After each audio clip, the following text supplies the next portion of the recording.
Welcome to the Mindset Architect podcast, where it's all about creating the life you want, the business you want, and making a real difference. Join us in unlocking the code to true success.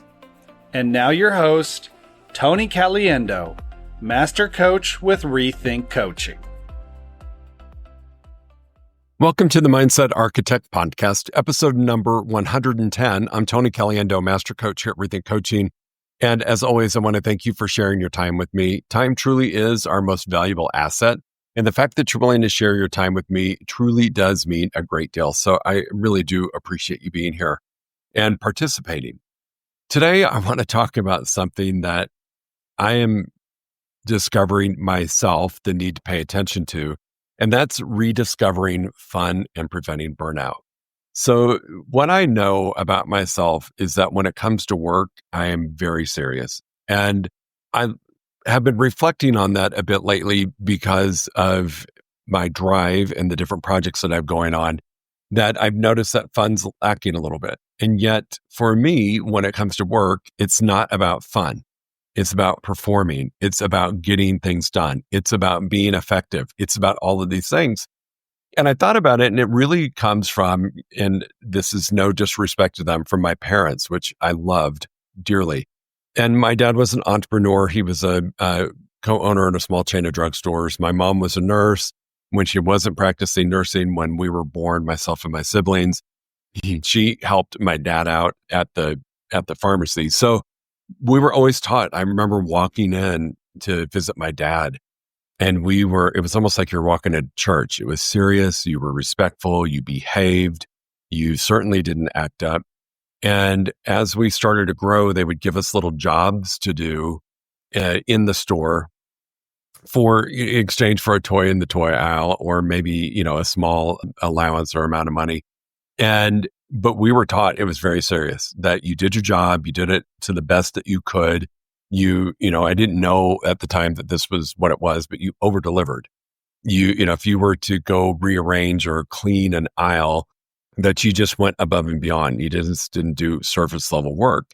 And I'm grateful for that. I truly am, because it taught me strong work ethic. It taught me really how to perform at a high level, to meet commitments, to exceed client needs. It did take a little bit of the fun out of work. I don't really ever remember a time other really watching my parents have fun when it came to work. I remember watching my dad engage with customers and his patients, and he would light up to do that, but it wasn't like a huge source of fun. And so that has spilled over into my world. And like I said, I'm grateful for it because it taught me really how to be successful. And it also is a little too far over on one end of the spectrum than the other. So I want to see if maybe that's you. For a lot of us right now, depending on what industry you're in, we've experienced some changes in economics, some changes in leadership, some things that are having us work differently or more strategically, or engaging at a different level than we have before, and becoming more intense about it. And I think in those moments, we may have drifted away from fun. So I want to reintroduce that to you today. I'm reintroducing it to myself in the workspace. And I just want to reintroduce it to you, that make sure that you're experiencing fun in what you're doing, or you're at risk for burnout and you're really at risk for not achieving your goals. Which seems counterintuitive, right? If I'm serious and intense about work, I should get to my goals. The reality is, without a mix of some fun and levity, your goals are at risk. So number one, there's warning signs about when the fun stops. Work feels heavy, like an obligation instead of an opportunity. You might hear yourself say, I have to go call this client. Well, you don't have to, you get to. Yet we're looking at things as an obligation versus an opportunity. Just little things. Maybe you feel like you always have to be on and you can't be joyful because you've got to let your clients see how serious you are and how dedicated you are.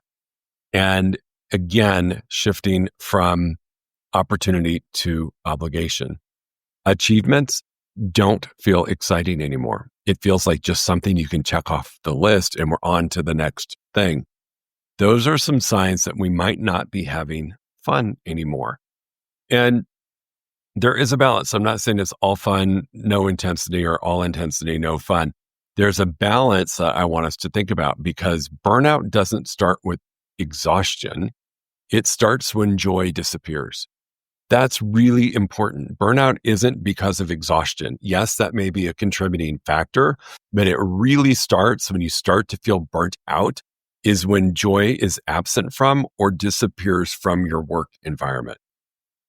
So number 2, why fun matters in productivity. Well, fun isn't fluff, right? It's fuel for creativity and resilience. Yeah, I find myself having to laugh at some of the things that I've done, some of the things that I do, expecting a certain result, but not getting it. And instead of getting angry or mad, I laugh it off and I build resilience, right? I just have to look at it differently versus failure.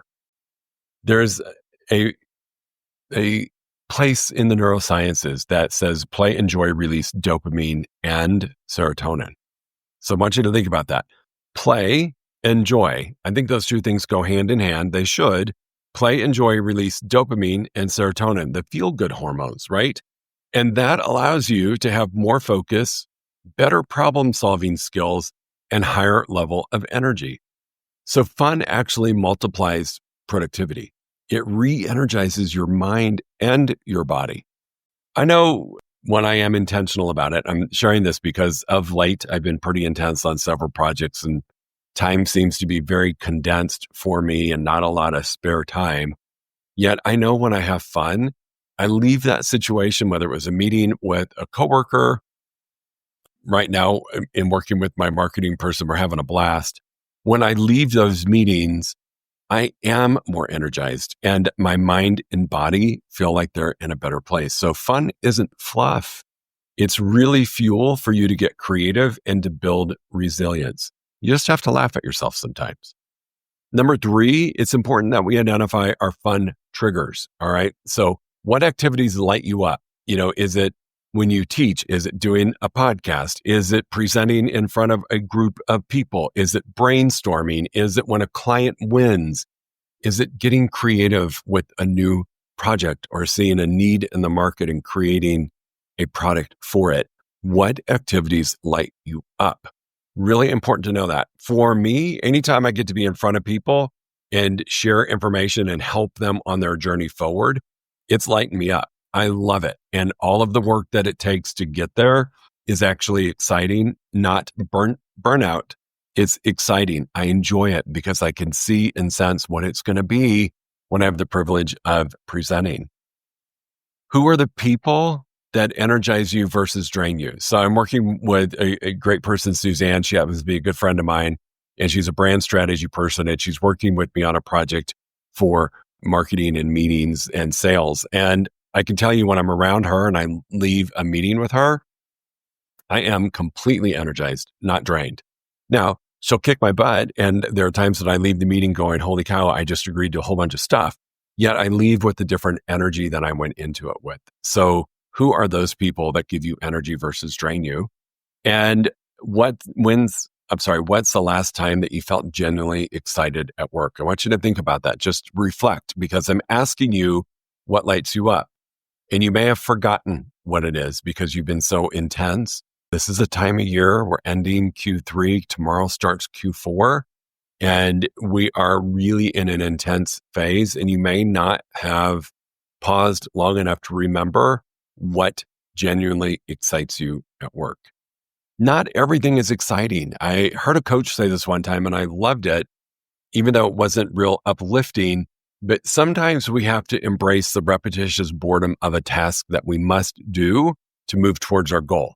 That's just part of it. Not everything is sunshine and rainbows and exciting. However, there are things that you do that still excite you, and we need to reflect and identify what those are, because we want to make sure that we're allowing ourselves to feel that excitement or that energy and enjoy that moment.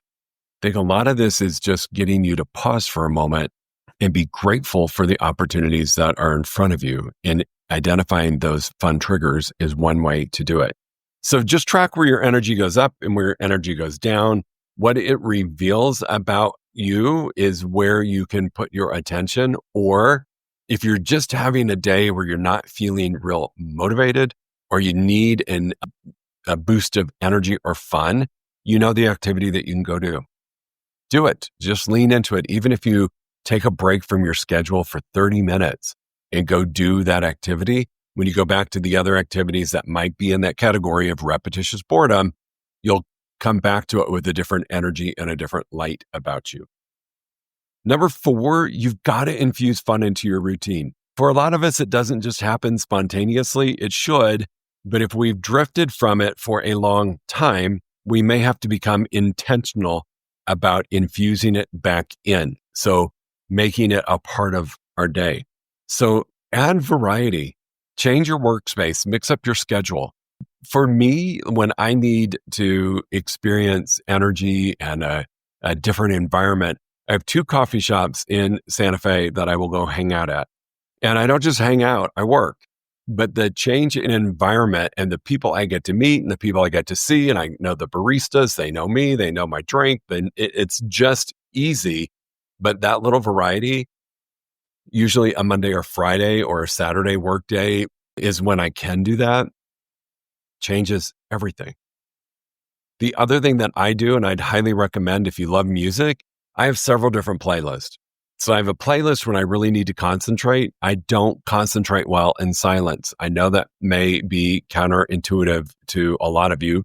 However, for me, music can set the tone. It can set the mood. So I've got music when I need to be creative. It's more uplifting. It's more top music right now. I've got music without words when I do need to concentrate and I'm working on a project that requires a little bit more intense energy, but it makes it fun. It makes it, music to me is one of the best gifts in life. For some, it's not. So music could be one thing that you do to infuse fun back into your routine. The other thing is people. I have the privilege right now of working with an amazing human being, Tanya, and she is all about collaboration. Her energy is amazing. I have the privilege we coach each other, and I have the privilege of being in her presence. And I know when that happens, we're going to have fun. We get a heck of a lot of work done. We hold each other to a really high level of accountability.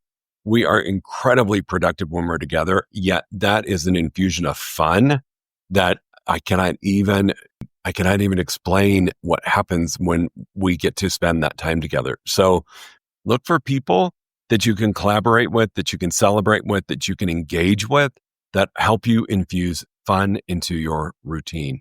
Fun can be intentionally designed and not left to chance. I think if we leave it to chance, we're at risk of it not happening. So I love being intentional about infusing fun into your routine. Number 5, give yourself permission to pause. It's okay. As a high achiever and working with high achievers, you got to show yourself some grace every once in a while. And don't confuse rest with laziness. So when I'm having a really intense day, super intense day, I may stop and just go for a 20-minute walk. All right. It's a pause. It's me reconnecting to nature.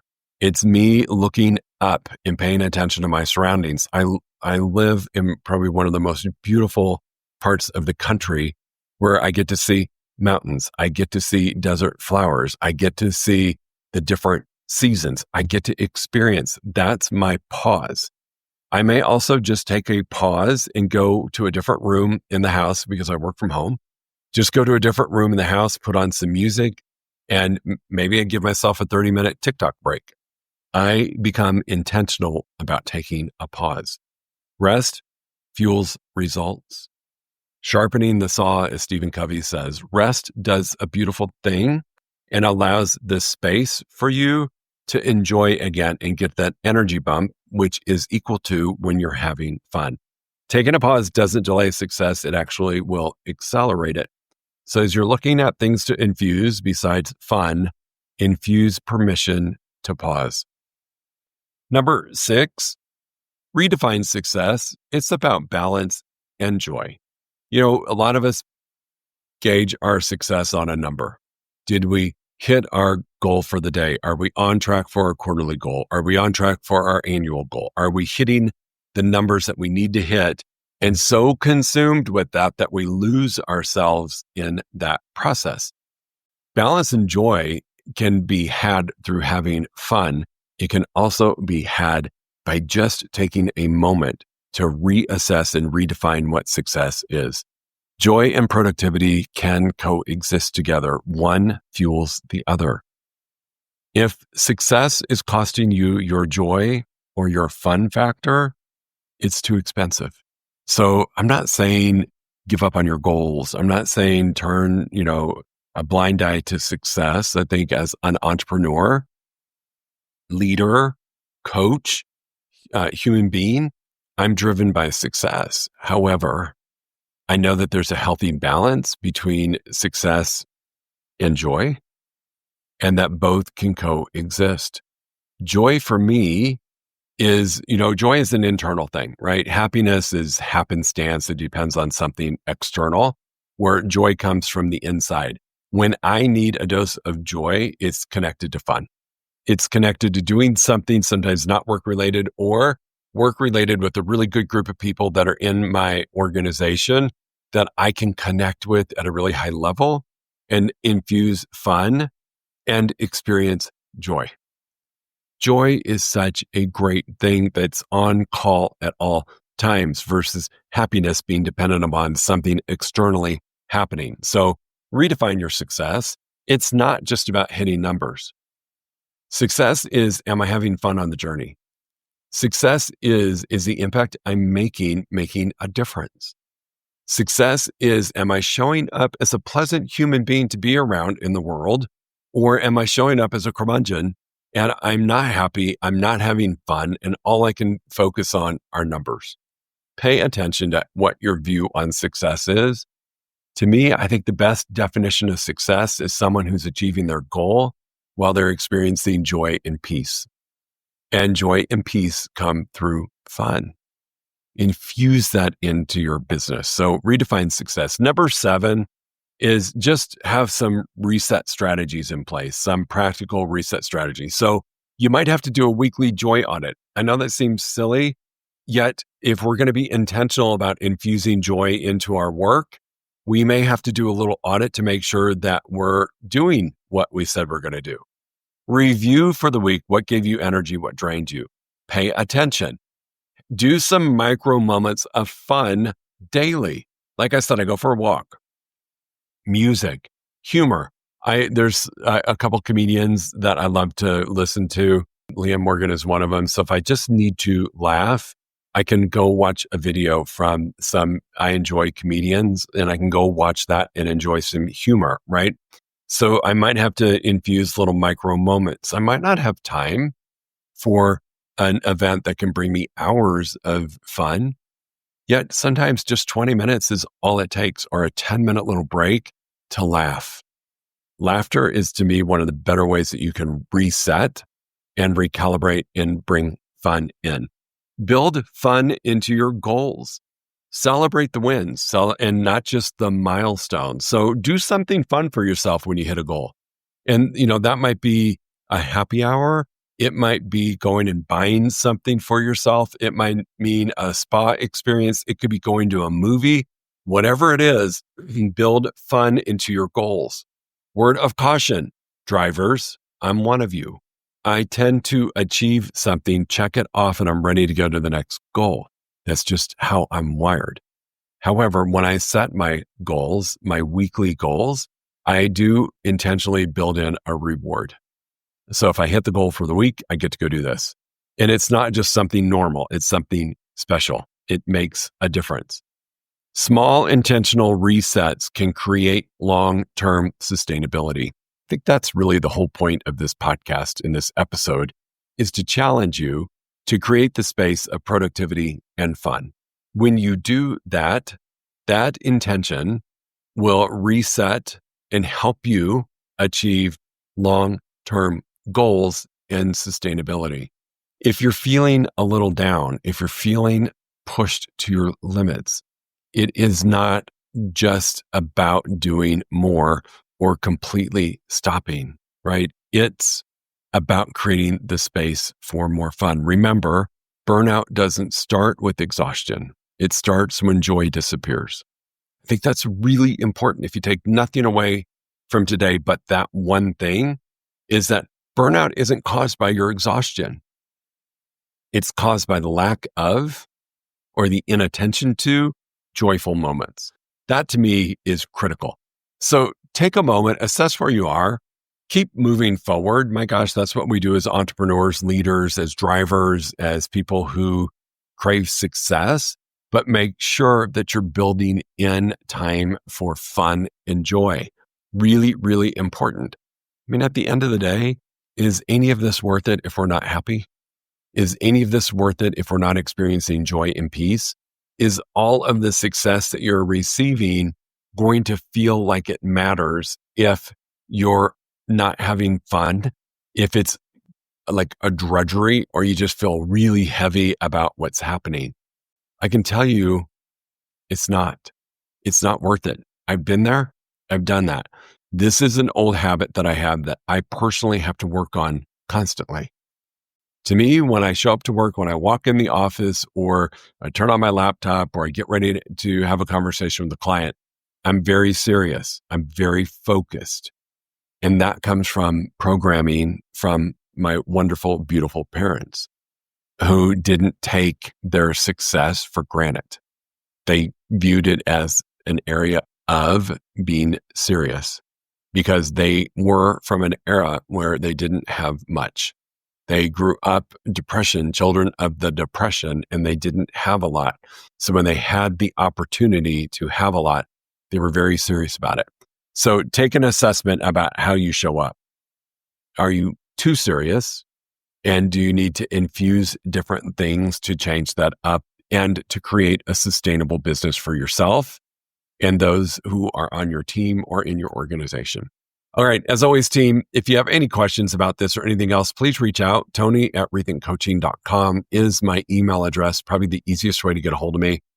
You can find me on all of the social outlets, Tony M. Caliendo on Instagram, Tony Caliendo on Facebook. I'm on LinkedIn. I am on TikTok more as a voyeur than a poster, but you can find me, or you can simply Google my name and you can get all of my information, including my cell phone. And I'm always happy to take a call. Don't get stuck on your island all alone, and go enjoy the journey. Infuse fun and joy. I promise you'll end up being more productive if you take a moment to do that. Thanks for being here, and we'll talk to you next week. If you enjoyed listening to this podcast, you must come check out the Mindset Architect Group Coaching Program. It's our monthly program where we explore the power of your mindset, help you identify what you truly want in business and life, and then help you reach those goals. Come check us out at rethinkcoaching.com/group-program. That's rethinkcoaching.com/group-program. We'll see you there.